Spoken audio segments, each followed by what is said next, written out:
I immediately transition to moving backwards, reloading, and continuously moving the entire time. Okay, go check our action. Transitioning with AR. Using the two cardboards, we're not shooting steel this close. Just want to reiterate all the communications is on the belt door, contact 3 with the Disco 32 push to talk.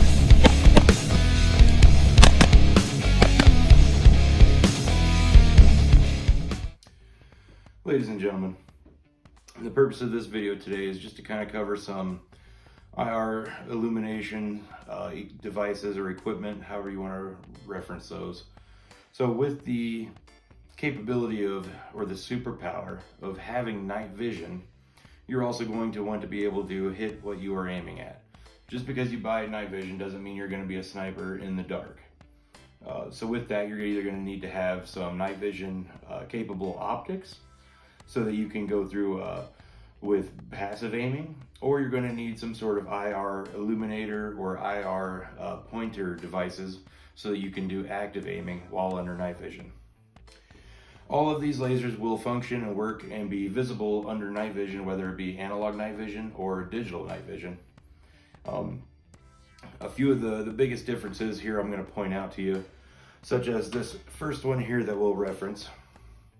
This is the otalc, the otalc, made by Steiner. This is a simple, very basic IR pointer only. There's no illuminator involved in this. It does take a single AA battery, which is very nice and low cost, with a very nice, very good battery lifespan on there. I don't have it off the top of my head. And right out of the box, it'll come equipped with this detach rail attachment and a pressure switch for it. No complaints, no arguments. It doesn't have any of the bells and whistles. The main appeal to this is that you do get an IR pointer, and it's under $1,000. It's not under $1,000 to the point where it's a steal of a deal, but it's a reputable company. It's the basic of what you need, and it's justifiable for a lot of people without having to break the bank or take out a loan to purchase. So that's the Steiner, the otalc. It's not a bad deal. Definitely want to be cautious. Make sure you do your homework, and that is going to be what you want. Resale value on those are not that great. So moving right along here, we're going to go to the PEQ15, which we'll come back to and talk a little bit more about. So the PEQ15 is this little goofy looking box. This is a high power model. Everything I have on here besides the otalc is a high power model, which are restricted for military and law enforcement only for purchasing. Once they have been purchased, I can own one legally. Anybody else can as well. The companies that manufacture these just cannot sell them to you or I without having military or law enforcement credentials. And that's because of the FDA. So that makes a lot of sense. So anyways, the PEQ15 this one is a high power model, like I said, and this one has a visible laser, IR laser, and an IR illuminator. And the IR and visible lasers or pointers, they are slaved together, which is very, very handy when you're zeroing, whether it be in the daytime or during low light conditions. Then being able to zero with the visible laser and then automatically have that IR pointer located to the same exact zeroing is excellent. It makes zeroing very quick, very easy. You can see here I have it on the Goober mount, GBRS group or whatever it's called. It has the actual logo. I bought this on eBay. It's probably a Chinese knockoff, but this mount is like $600 from the actual company. So, you know, I'm spending more than that on half of these lasers. I can't afford to be dropping almost $1,000 for a mount, let alone the damn optic, and the laser costs more than that. So yeah, with this being said, this is great for great height to it. I believe it puts my EOTech sitting up at the 2.9 or 2.2, somewhere around there, height, which is great for passive aiming through the night vision. But with that, it helps get the PEQ15 up and off of my rail. You can see I'm running an M-lock rail on this one, and so there's not a lot of real estate. I have big old ogre hands, so being able to get this up and out off my rail definitely feels better. It feels more comfortable, more intuitive, although now it changes up the dynamics of my offset, my parallel zero with my laser, and this being a 300 blackout, now I've got so many different things to keep in mind. I have to keep in mind my elevated offset, my parallel offset, the ballistic changes between having a subsonic or supersonic ammunition at the time. It's just, there's a lot more factors that go into utilizing this, which is why I put it on my 300 blackout. I'm not trying to reach out to 300 yards with this rifle. This is basically anything 100 yards and closer, and I'm good. I can push it out past that, but it's going to take a few rounds to really find my hold on it. So that's the PEQ15. Nothing special to it. Like I said, this one is a high power unit. So it has the option of low power IR laser, low power IR illuminator, or low power both of those together, or you can go into high power, the same exact options, or you can have the visible red laser. So as far as non-IR illumination on this model, or on this weapon, I do have a Surefire, I'm sorry, not a Surefire, a Streamlight ProTech light mounted on here. I do have the T-Rex arms extension on there to push it out past my muzzle a little bit.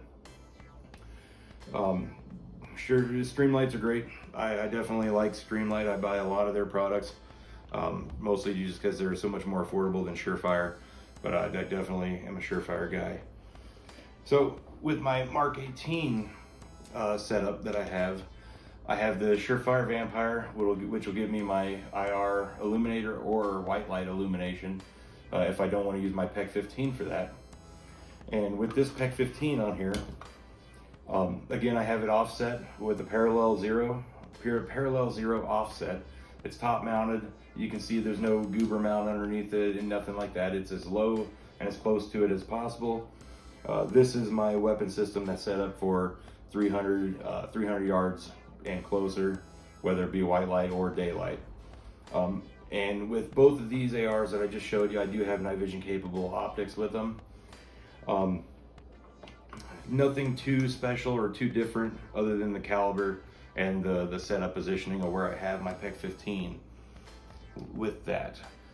Again, the Surefire Vampire on there. I do have the Surefire dual switch, which connects to both my Surefire light and my PEQ15. So it has two separate pressure switches on the same switch pad.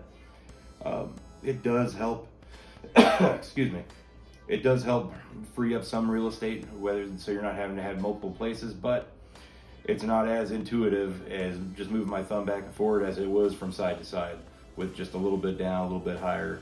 So it's still kind of playing around to see exactly what it is that where I like my buttons to be at specifically. With that being said, here on my SMG 45, I have the PEQ16a or Alpha. PEQ16 is very similar to the PEQ15. The only difference is that it does have the visible white light, which is not impressive but by any standard. So you can see here, shining it up on the ceiling above me, it really doesn't flood out a whole lot of light. Even pointing it at the camera, it's not going to blind any enemies. It's not going to devastate somebody's vision to where they can't see through it. It's really nothing impressive. 64 lumens, I believe. But I like it. I like it a lot. Because it is such low lumens, I can have my night vision still in place, in position over my eyes. So while looking under nods, under night vision, I can use my white light. And let's say we go into a building or a house to clear it, and there's something, we've secured this room, I know we're good, or let's say we've completely cleared the house. I don't want to take the time to rotate one of my dual tubes up, so I just want to hit some white light real quick to basically illuminate the room under night vision. I can do that without blinding or washing out my night vision. Can't say that with the Surefire Vampire. That 320 lumens, it's going to wash out your night vision and make it very difficult unless you're in a huge, massive space where you can afford to get some of that backsplash to illuminate the area that you actually want to look to. But again, it's 320 lumens. You got other people with you. Now you're washing out their night vision. And if you didn't tell them, somebody's going to be a little pissed. With the PEQ16, you have the visible laser, IR laser, IR illuminator, and visible light. I did put on the plus sign or the crosshair reticle cover onto it, so that way as I am projecting my vis laser or my IR laser, it is going to show up as a crosshair or a plus sign. Just kind of helps separate my signature from anybody else's signature that I might be operating with, LARPing with at the time. So nothing too special about this. The main reason I purchased this PEQ16 is, one, they're very rare. Two, I love the looks of it. I love the feel of it. I wasn't quite sure how I would feel about the visible illuminator, but honestly, I am quite pleased with the, I want to say, pathetic output that it has. Okay, 64 lumens, 65 lumens. It's minuscule. It's good for literally the size of a small 30 by 30 room, maybe a 60 by 60 room, and even a 60 by 60 room. If I'm in one corner illuminating the furthest corner from me, I'm probably not going to be able to identify exactly what somebody has in their hands, but I'll be able to identify that person. I'll be able to illuminate that corner. It's not going to be enough to really make any sort of visual observation of anything significant, any small details or anything like that, which I'm okay with. This is an SMG 45. Obviously, I'm not trying to shoot past 100 yards with this unless it is some extremely dire situation. This is basically a 50-yard gun and closer. And another reason I did want to purchase this was to see exactly how it would fit with such a small package here, because of the side charging handle. The side charging handle tucks in nice and tight, but it's still accessible. Even with gloves on, I can get my hand on it and still actuate it. All that. I have my pressure switch mounted here on the left-hand side. Excuse me. And it really tucks in nicely, and it's a very small, tight, compact package that is not obtrusive in any way. If I were to throw a PEQ15 on here, this side charging handle, not going to be quite as accessible unless I push that PEQ15 all the way to its limit. My PEQ16, I'm able to have full Picatinny mounting surface areas connecting, so it's in the strongest place it can be, strongest position, and there's not a lot of real estate on this forend. So with this PEQ16, I've eliminated the need for anything else. I've got my white light, I've got IR, and I've got a visible laser, which really isn't necessary for this kind of a weapon system, but it's nice to have. And this all-in-one package really helped kind of bring this SMG 45 to a great place in life. Very happy with it. I'm very pleased with it. I haven't had it for very long, so I'm still kind of playing around with it.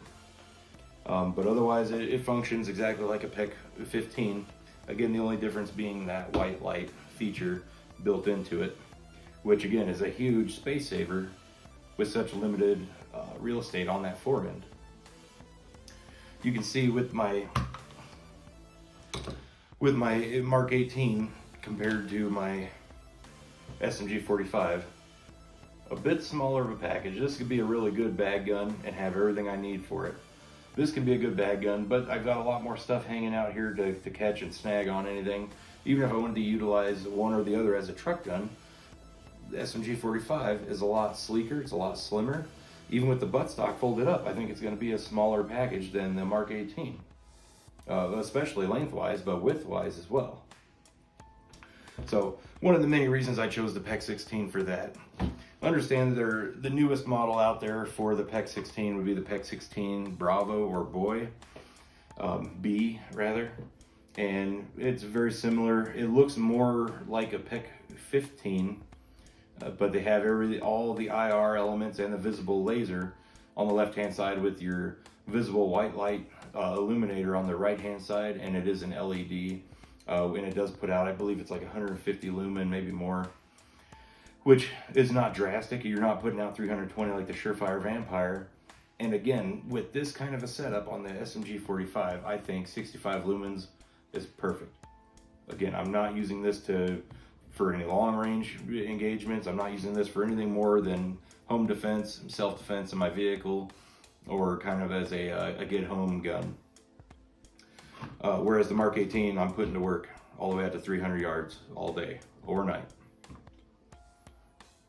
So with that, I will also include into this video some footage highlighting some of the differences and significances of the illumination or the lumens that are capable, or that you get with some of these lights, including the Enforce white light, IR light, which I have mounted to my helmet, and I have a little mag light, tack light that I brought out with me, and I'm just kind of playing around with, so that you can kind of see the difference between what it looks like under night vision and what it looks like with the naked eye or with the camera phone, really, which honestly your eye is better than the camera phone. But it should help kind of give you a better idea of what exactly you're looking at when you are running any sort of equipment on your weapon system, because the main thing is, if you're trying to operate at night, or if you're trying to LARP at night, you want to keep your signature down, whether it be noise signature, light signature, movement, anything like that. You want to keep all of it to a minimum. And if you have a negligent discharge of a white light source, you should understand exactly how visible it is, from how far away, and with what kind of equipment.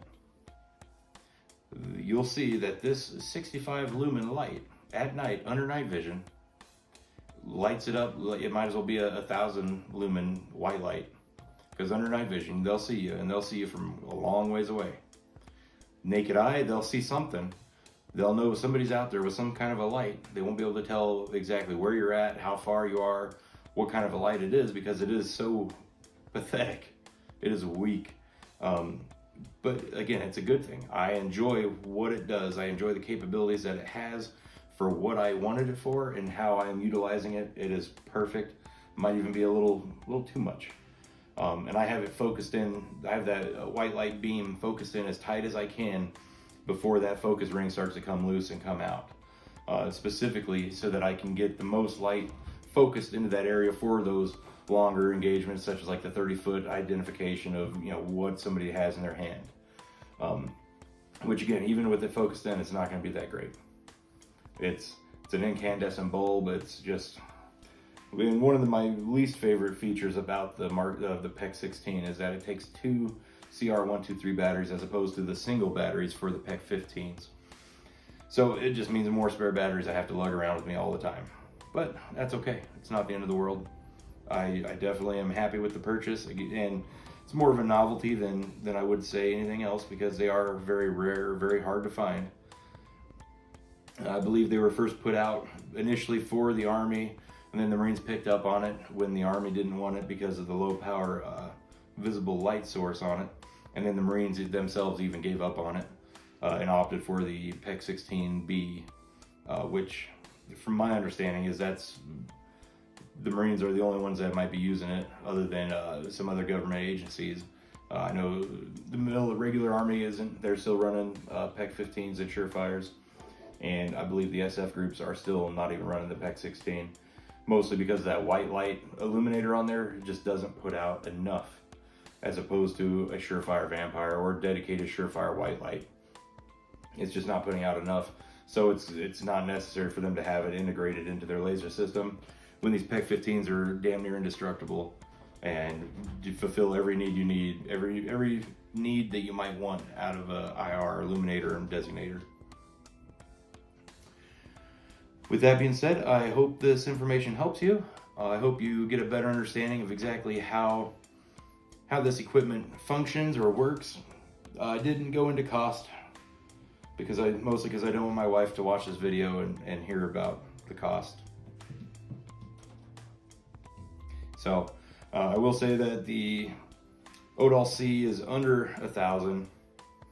PEQ15s no less than $1,500 on eBay, and generally you're going to be paying almost double that for the high power models. I will let you in on a little secret though.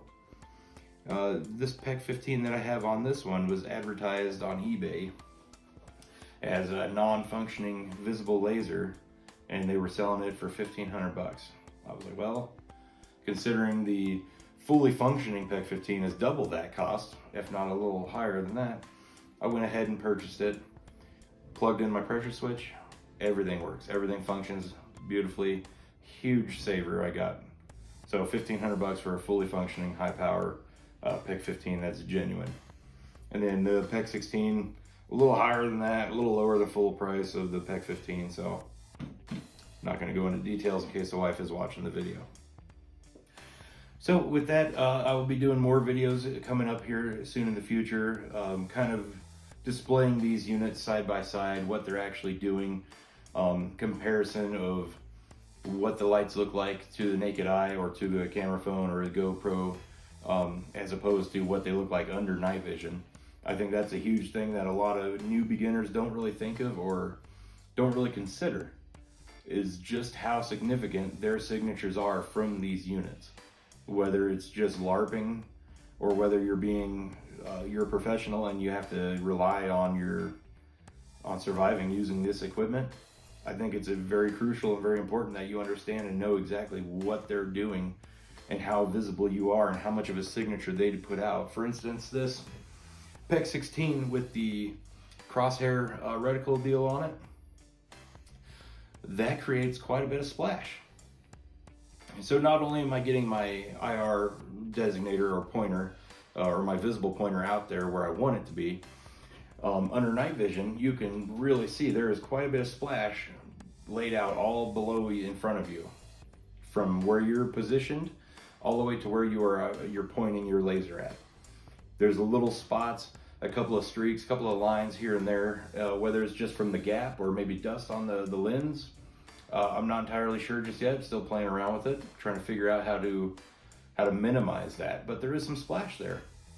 And it's unfortunate, again, because under night vision, that is just all the more signature that can be identified or observed from other people that you might not want to observe you when you're LARPing. Yeah. Any other questions or comments, concerns? Feel free to drop those down below. If you enjoy this information, you think it's good and it's helpful, even if you don't, feel free to share this with your friends or family that are trying to get into night vision LARPing. Subscribe, hit the little alarm thing so you get notifications, I guess. I don't know. I don't care. So I'm just trying to spread a little bit of information, a little bit of knowledge to everybody so we can all be better for it. All right, thank you. Train hard, rest easy.